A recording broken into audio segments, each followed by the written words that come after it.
Hello बच्चों, फिर से आज हम एक नए टॉपिक के साथ आए हैं। आज हम पढ़ने वाले आज का जो हमारा टॉपिक है वो है angular momentum of a rotating body. इसके पहले वीडियो में हमने बहुत सारी चीज़ें कवर की है, तो आज हम पढ़ेंगे कि कोई भी बॉडी अगर रोटेट होती है तो उसका एंगुलर मोमेंटम कितना होगा, वो हमें प्रूफ करना है।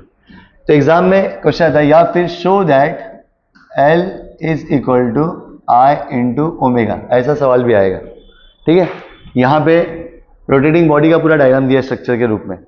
तो सबसे पहले हम शुरुआत करेंगे। समझो एक rigid body, consider a rigid body, ठीक है, having masses m1 m2 m3 dot dot mn, they are situated at a distance r1 r2 r3 dot dot rn from axis of rotation. ये बॉडी रोटेट हो रहा है with constant angular velocity. अब हमें proof करना है कि L is equal to I omega कैसे आएगा। तो सबसे पहले हम शुरुआत करेंगे। वी नो दैट फॉर्मूला होता है एंगुलर मोमेंटम का L is equal to P into R. लोगों से प्यार करो अच्छे से, ठीक है। L is equal to P into R, but P is equal to होता है mass into velocity. What is P? P is a linear momentum. Linear momentum मतलब मास इंटू वेलोसिटी। उठा के यहाँ पे रख दो इस इक्वेशन में। तो L इज इक्वल टू हो जाएगा, P का वैल्यू है m इंटू वी, तो यहाँ पे आएगा m into V into R, तो बन गया L is equal to M V R. तो हमें यहाँ मिला एम वी आर मिला। ओके, अब हमें एम आर स्क्वायर चाहिए, तो V का मैं ऐसा फॉर्मूला लगाऊंगा जिसमें दोनों आएंगे, but V is equal to होता है आर ओमेगा फॉर्मूला है। Therefore L is equal to m, V का वैल्यू बच्चों आर ओमेगा, बाजू में क्या है R, तो L is equal to m R into R square, फिर आएगा ओमेगा। देखो बच्चों हमारे इक्वेशन में एम आर स्क्वायर आ गया। जैसे एम आर स्क्वायर आ जाता है उसके बाद आपको रुकना है, फिर फर्स्ट पार्टिकल सेकंड पार्टिकल ऐसे करते करते जाना है। दाज याद ना करें। चलो फॉर पार्टिकल्स बच्चों सारे पार्टिकल निकालेंगे, फिर जोड़ देंगे, बॉडी बन जाएगा। तो इसको हमें लिखना है 3 बार।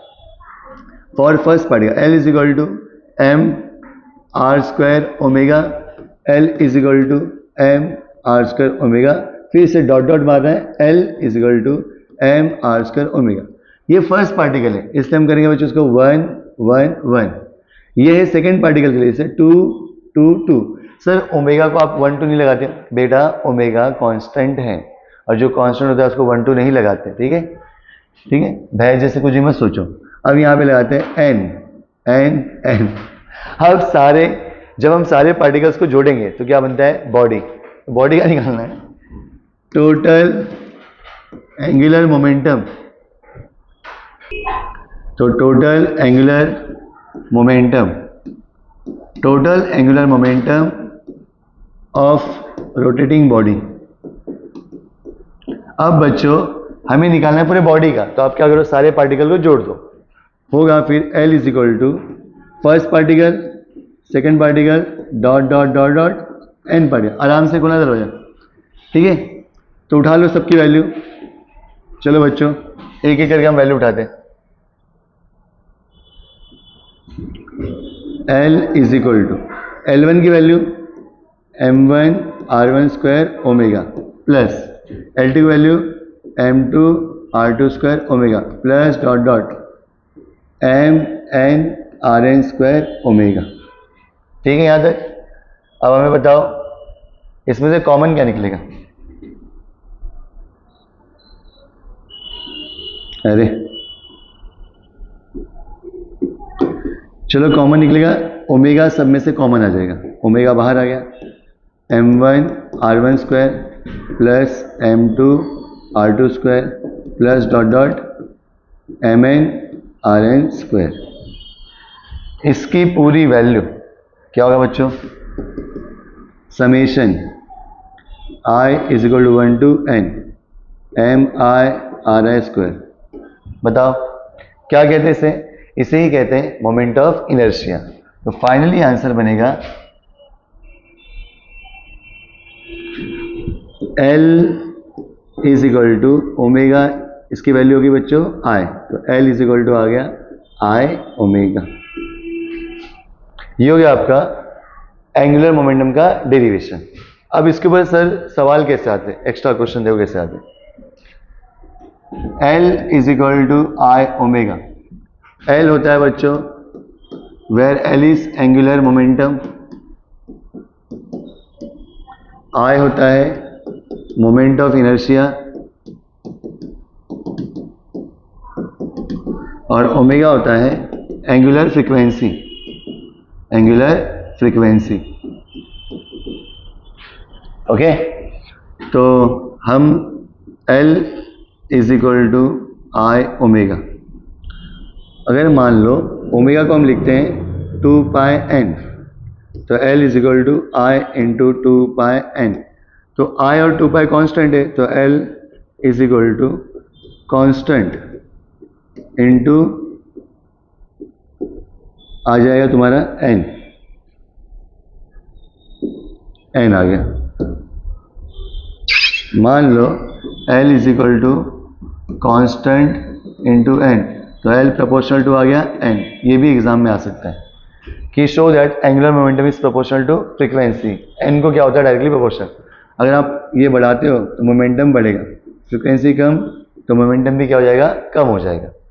उसके बाद फ्रीक्वेंसी और इनर्शिया में रिलेशन क्या है, relation between frequency end moment of inertia में क्या रिलेशन है। अगर बच्चों मान लो मैं लिखता हूँ L is equal to I omega, L is equal to I omega, मान लो इसको 1 1 1 2 2 2 ऐसे लिख दिया मैंने।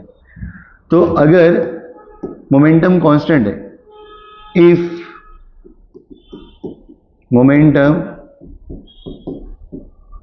Is same, momentum are same, अगर सेम मोमेंटम है तो L1 इक्वल टू हो जाएगा L2, देयरफॉर बन जाएगा I1 omega 1 is equal to I2 omega 2। यहाँ कंजर्वेशन है, क्या है, कंजर्व। जब मोमेंटम बॉडी की स्टार्टिंग और फाइनल में दोनों क्या रहेगी, सेम, तो ये इक्वेशन बनता है। इसको हम और कैसे लिख सकते हैं, ओमेगा का वैल्यू होता है बच्चों 2 पाई n, तो ये बनता है I1 इंटू 2 पाई n1 I2 इंटू 2 पाई n2। क्या होगा बताओ, 2 पाई कट, तो I1 into n1 is equal to I2 into n2। तो फाइनली क्या हो रहा है, फाइनली यहाँ पे हमें ये दिख रहा है कि I और N, तो मोमेंट ऑफ इनर्शिया और फ्रीक्वेंसी ये एक दूसरे के से इनवर्स है। क्या है बच्चों, इनवर्स। मतलब जब मोमेंटम कांस्टेंट होगा तो मोमेंट ऑफ इनर्शिया और फ्रीक्वेंसी एक दूसरे के इनवर्स में है। इसका मतलब अगर आप फ्रीक्वेंसी बढ़ाते हो तो इनर्शिया घट जाएगा, अगर फ्रीक्वेंसी कम करते हो तो इनर्शिया बढ़ जाएगा। मतलब फ्रीक्वेंसी बढ़ेगी तो इनर्शिया क्या होगी, कम, और फ्रीक्वेंसी कम होगी तो इनर्शिया क्या होगा, बढ़ेगा।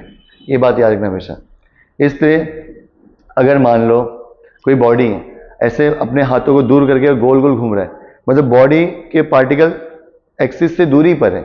जब डिस्टेंस बढ़ता है एक्सिस से तो इनर्शिया बढ़ता है और फ्रीक्वेंसी कम होता है। तो अगर आपको अपनी स्पीड स्लो करनी है तो अपने हाथों को ऐसे दूर करना पड़ेगा। अगर आपको अपनी स्पीड बढ़ानी है तो अपने हाथों को ऐसे पास रखना पड़ेगा।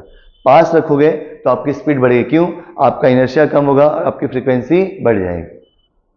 ठीक है, इसलिए फैन के जो ब्लेड होते हैं वो ज़्यादा बड़े नहीं होते। तुम नोटिस करो, फैन के ब्लेड, हमारे घर के अंदर जो फैन होता है, हमारे हाउस में जो फैन होता है घर के अंदर, उसके ब्लेड छोटे से होते हैं, तुमने देखा होगा।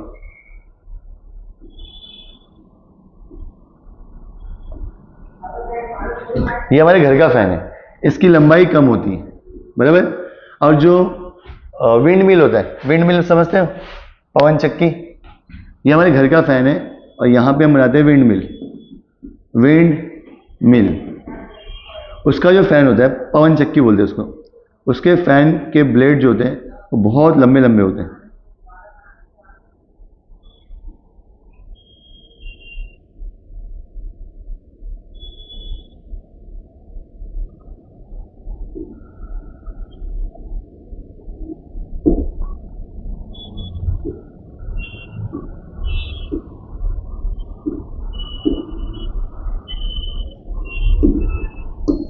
देखो हमारे घर का फैन का ब्लेड छोटा होता है, घर का फैन का ब्लेड छोटा होता है तो उसकी स्पीड ज़्यादा होती है घर में, और जो विंड मिल होता है उतनी स्पीड में नहीं घूमता, देखो धीरे धीरे घूमता है आराम से, और छोटा नहीं, उसका ब्लेड बड़ा होता है। तो यहाँ पे फ्रीक्वेंसी क्या है, ज़्यादा, इनर्शिया क्या है, कम। यहाँ पे फ्रीक्वेंसी कम, इनर्शिया ज़्यादा। तो ये याद रखना, अगर आपका ब्लेड लंबा होता है तो उसका जो रोटेशन है वो कम हो जाएगा, ब्लेड जितना छोटा है वो उतना क्या होता है, फास्ट घूमता है।